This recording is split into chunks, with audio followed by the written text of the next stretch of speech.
Well, I haven't worked in 5 days. Feels kind of weird. I just got done eating a Rice Krispie, so sorry if there's some food in my braces.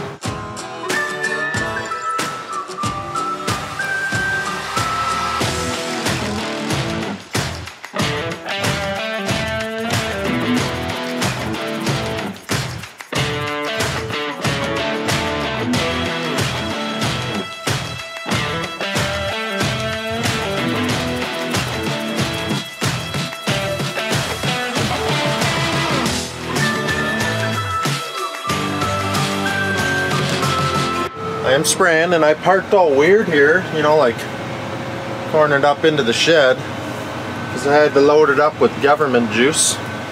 The DEF, it's about all it's good for, is causing me to park weirdly. I don't know, it's not good for anything. Although the new engines, new tractors, what is it, the 18 liter? I'm gonna have to look that up. They don't have DEF, kind of cool. Hopefully that means nothing will have DEF soon, but then they'll find some other liquid to pour in there. Or it won't even be a liquid, you'll have to plug it in and charge it because everything will be electric.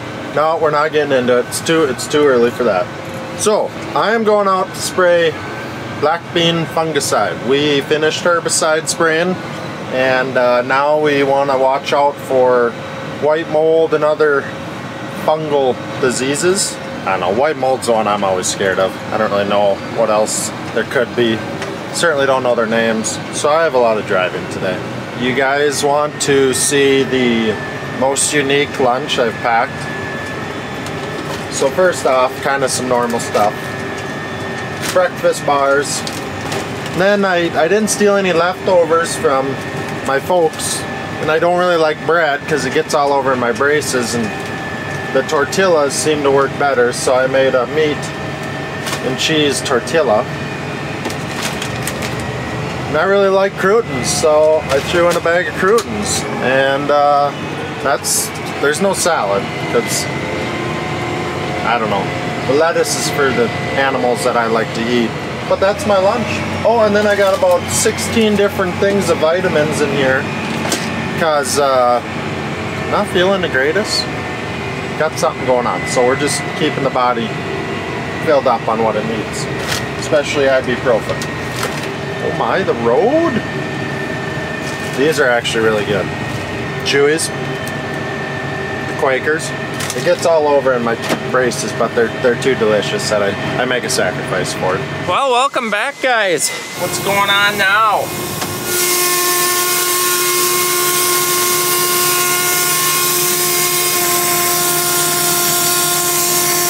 Own a truck, they say. It's like a pressure relief valve has gone off or something. Well, this ain't good. Well, it got under 100 pounds and then it quit leaking. So I don't know if the spitter ain't working, but it wasn't over 120. Quit leaking though. Let's see once it reaches air PSI. It starts up again. I really don't have time for this. And I can't unhook this trailer fully loaded. Let's just work. Let's just work. How about that? It's not just working. Come on. It's not over pumping itself. Well, it's still leaking, but I made it to the field. It's holding air pressure. I think it's a check valve, or I don't know. It's not good. Not good. Gonna have to look into that, but I want to spray, so here we are. There's Eric. Due to my diagnosing of the air leak, I'm not ready.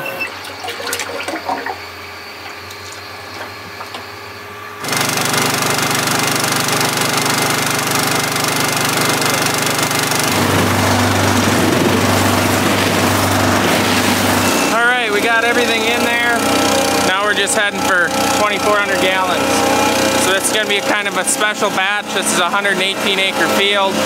We're mixing 122 acres just so we make sure we have plenty, and that will be plenty. We're going to do 19.5 gallons per acre just so that normally we do 20, but we're going 19.5 just to make sure we fit the batch on here. Alright, so what we're spraying here is the black turtle beans. We're putting fungicide on and a white mold control because they're very touchy to white mold, so we're putting that on with the fungicide. Nothing else. We're not killing anything out here. We're just trying to, well, hopefully kill fungus. But that's about it. He's got to purge the boom to get the product in the boom though. So that's just water coming out right now. So we got about 4/10 of rain over the 5-day weekend. So it is a little bit moist out here, but it shouldn't stick on too bad, so pretty good. But these things are looking amazing. I'll take our black bean crop over any of our corn or soybeans this year. The corn don't look bad. So these things are, you want to be doing it when the plant is at 3rd bloom. So that means, let's see here, here's some right there. These are little blossoms. These things look a lot like green beans. They're starting to get viney out here. You can see they're shooting up little vines and looking across them. There's just little, looks hairy out here. It's a good sign. I mean, they're growing. And it is an absolute gorgeous day for spraying. Not much wind, or pretty much no wind. Nice temperatures. It's beautiful.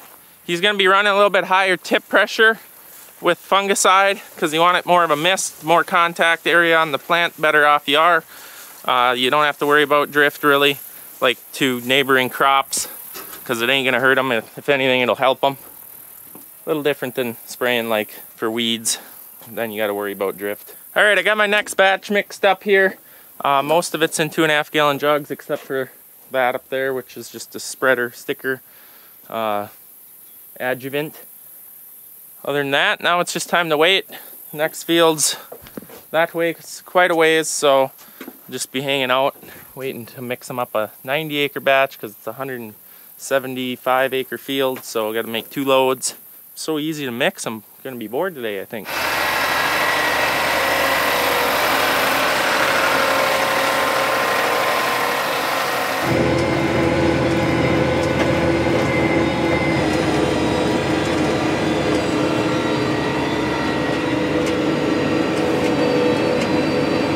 All right, we're spraying. Okay, we're spraying. The beans look beautiful out here. I showed them to you guys last time and they've grown. This is gonna be fun to see what we get on the yield monitor here. But you want a little higher PSI, so I'm at 60 PSI spraying right now. We're doing 19.5 gallons of water per acre. I got a couple fungicides in there and an adjuvant. It's a relatively easy tank mix, especially with that trailer. That thing's slick. I don't even know why I put gloves on. Never do anything, it seems. Although Chet did have me dumping some jugs today, and of course it splashed onto my face. Rookie.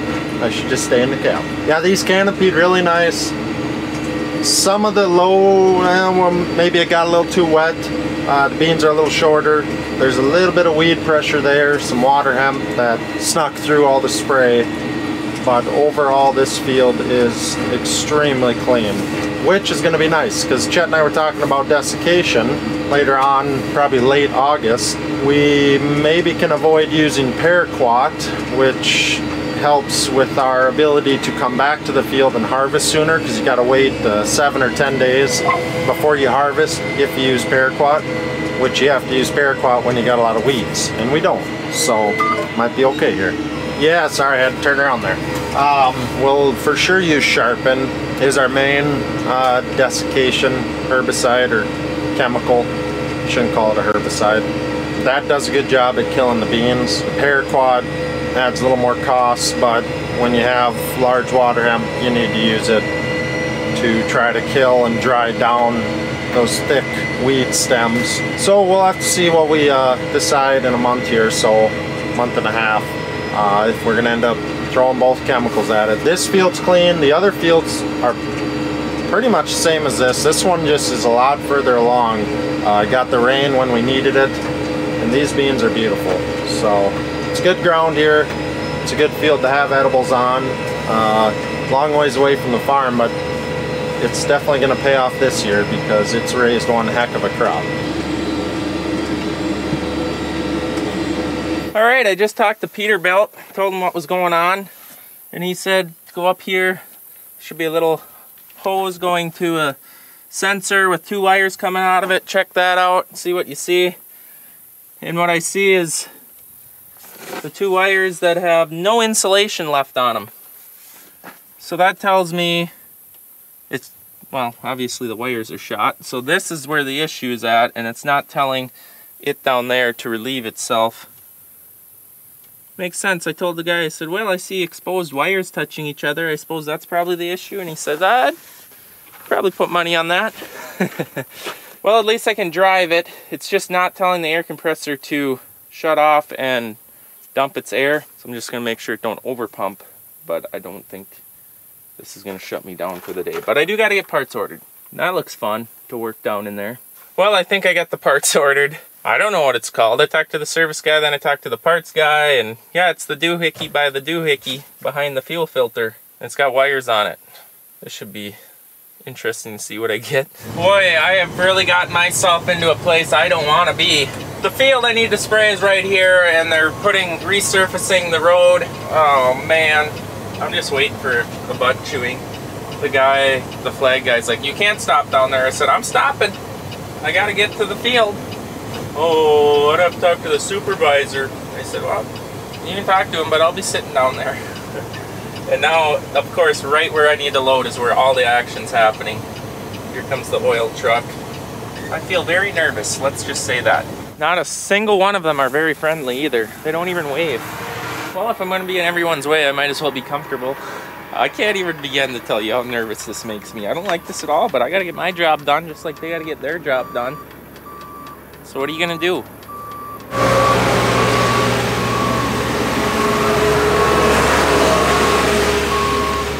So I'm not sure if everywhere does this, but around here, seems what they do is after the road gets, I don't know, a couple years old, 2 years, 3 years old, after they redo them, they come and they put this oil down, and then they put this little granite rock, crushed granite rock down on top of it.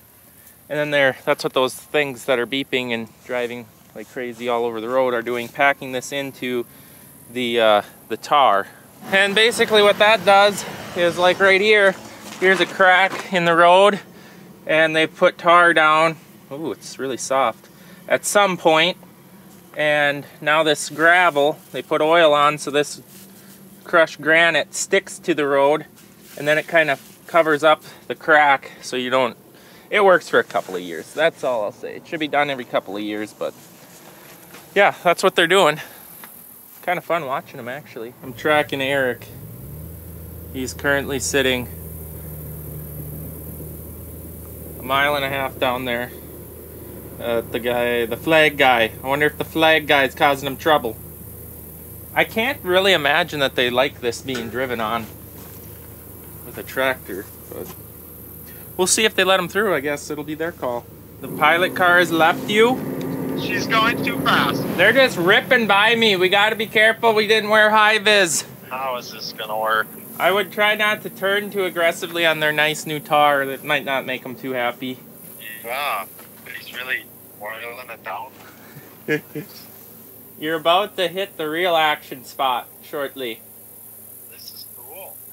This is cool. Your pilot car is almost to the end of the road construction and you're way behind. I'm trying. It's slow out in here. All right, I'll talk to you when you get here. You're good. Working one-handed, I tell you. I got Eric some Casey's pizza and some Nesquik strawberry milk. Give him a real good dairy diet here. He's gonna be so happy. Will you feed me? Yeah. Oh, look at this! Yeah. Even better! Well, thank you. I have been working kind of hard. Might as well be rewarded with pizza. So what's he do? Goes right to the cab to have dinner. 90-acre batch whooped up, and no conflict yet. I told him be as gentle to the road as possible. It's not too bad.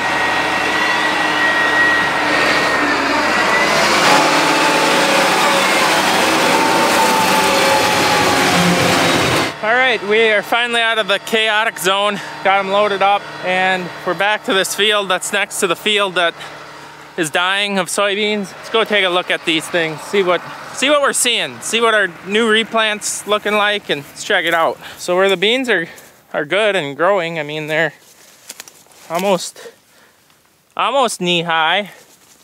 This one's knee high right here.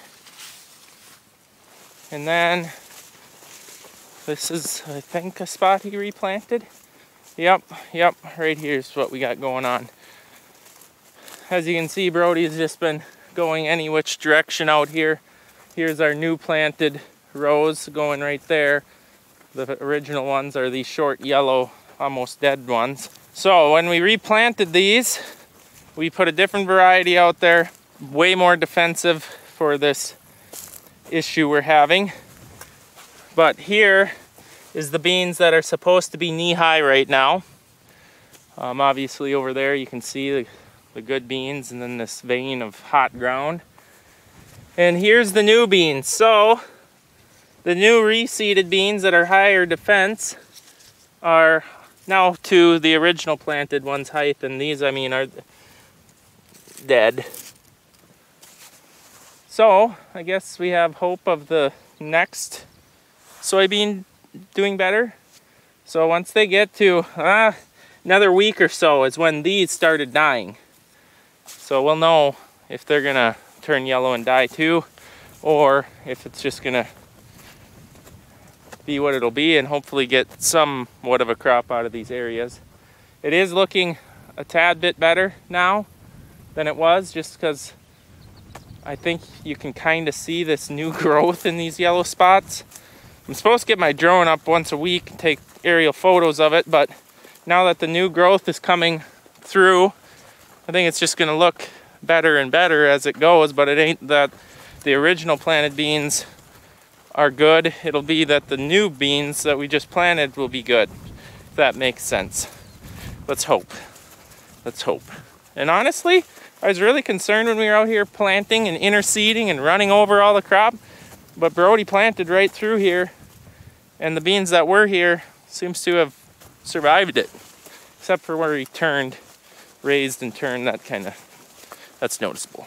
Well, I see Brody's been busy today. He got his bean planter all washed up, all the row units cleaned out. We still gotta use the skid vac, which is skid loaders at Dad's, to clean out the CCS hoppers so that is empty, because it's got them 08 beans that we were reseeding. Now he's moved on to the 580. It's so nice of him to clean up what I did this spring with it.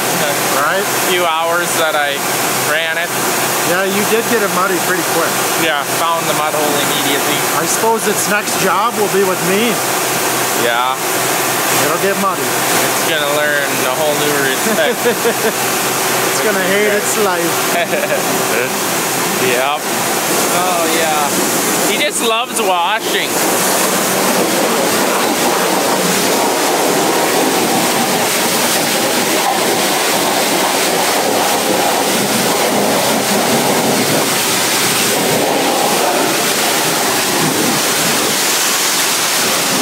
Well, I think that's going to be the end of the day, the end of the video, guys. He's about done. He's not going to do a bang-up job. He's getting the mud out of the track so he can see the bogey wheel caps again, because I had them plugged full of mud. Don't know how that happened. Anyways, guys, thanks for watching. We'll see you in the next one.